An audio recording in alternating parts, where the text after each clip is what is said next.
Hello friend, I am Umashankar Malviya and today I will teach you very important topic of English, direct speech और indirect speech या इसे narration भी कहते हैं।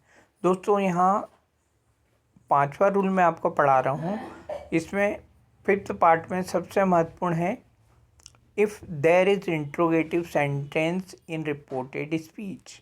अगर अंदर वाला जो रिपोर्टेड स्पीच है वो इंट्रोगेटिव सेंटेंस हो, so we replace say by ask or said by asked and हम say की जगह ask लिखते हैं और said की जगह ask लिख देते हैं and on the place of that we use if और whether। that की जगह हम if या whether का यूज़ करते हैं and we change interrogative sentence in affirmative sentence और positive sentence। और फिर हम जो interrogative sentence है उसको affirmative sentence बना देते हैं या positive sentence बना देते हैं। Let's see, चलो देखते हैं। पहला एग्जाम्पल है रवि said to कृति। रवि ने कृति से कहा था Have you finished work? क्या तुम काम खत्म कर चुकी हो? तो इनडायरेक्ट स्पीच क्या होगा? रवि सेड टू कृति। अब यहाँ सेड टू आया तो यहाँ अंदर वाला जो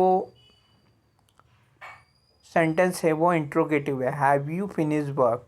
तो आप सेड टू की जगह आस्क्ड लिख देंगे, रवि आस्क्ड कृति। और इन्वर्टेड कामा हटा के हम दैट लगाते हैं, लेकिन यहाँ इन्वर्टेड कामा हटा के हम दैट की जगह इफ़ लगा देंगे या वेदर लगा देंगे। तो हमने यहाँ इफ़ ले लिया है, इफ़। अब हैव यू फिनिश्ड वर्क का क्या हो जाएगा? You have finished work. अब ये यू कौन है? कृति है। कृति ही है कि शी है? शी है। तो हम यहाँ लिखेंगे नेक्स्ट पार्ट में Ravi asked Kriti if she.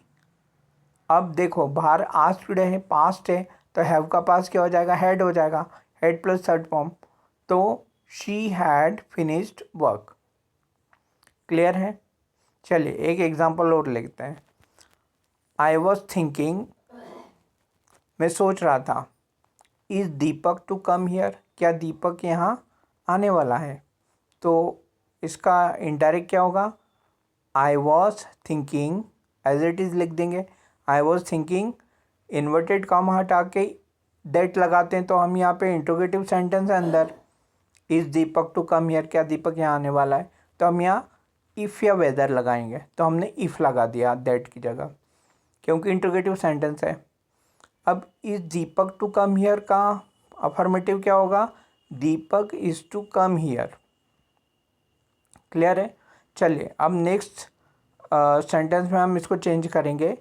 I was thinking if दीपक, बाहर देखिए पास्ट है, वॉज वर आईएनजी है, तो अंदर भी is to am to are to की जगह पास्ट क्या हो जाएगा? Was to were to. तो दीपक इज टू की जगह वॉज टू करना पड़ेगा। Deepak was to come here का देयर हो जाता है, Deepak was to come there. दोस्तों क्लियर है? चलिए अब एक और सेंटेंस हम पढ़ते हैं। She said to me where are you going? तो क्या हो जाएगा?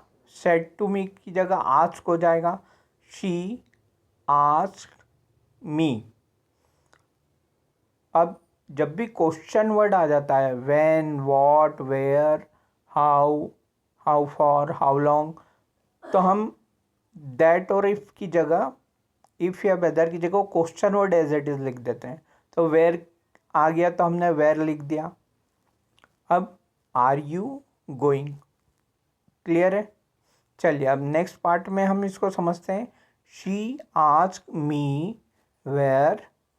अब सेंटेंस इंट्रोगेटिव को अफर्मेटिव बनाना है, पॉजिटिव बनाना है, तो यू आर गोइंग लिख दिया हमने, यू आर गोइंग।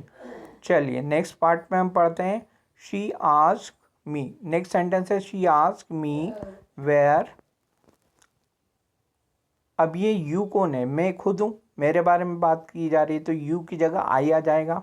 और आर की जगह एम आ जाएगा, तो आई एम गोइंग। क्लियर है। अब नेक्स्ट पार्ट में टेंस चेंज करेंगे हम। She ask me where I, बाहर पास्ट है, आस्क्ड है, तो वॉज वर आइंग आ जाएगा, where I was going. Clear है दोस्तों। अब नेक्स्ट सेंटेंस है sir says to student, sir student से कहते हैं व्हेन विल यू कम, तुम कब आओगे। तो सर आस्क स्टूडेंट हो जाएगा, सेज टू की जगह हम आस्क लगा देंगे, सर आस्क स्टूडेंट्स। और क्वेश्चन वर्ड व्हेन है तो व्हेन एज इट इज़ लिख देंगे।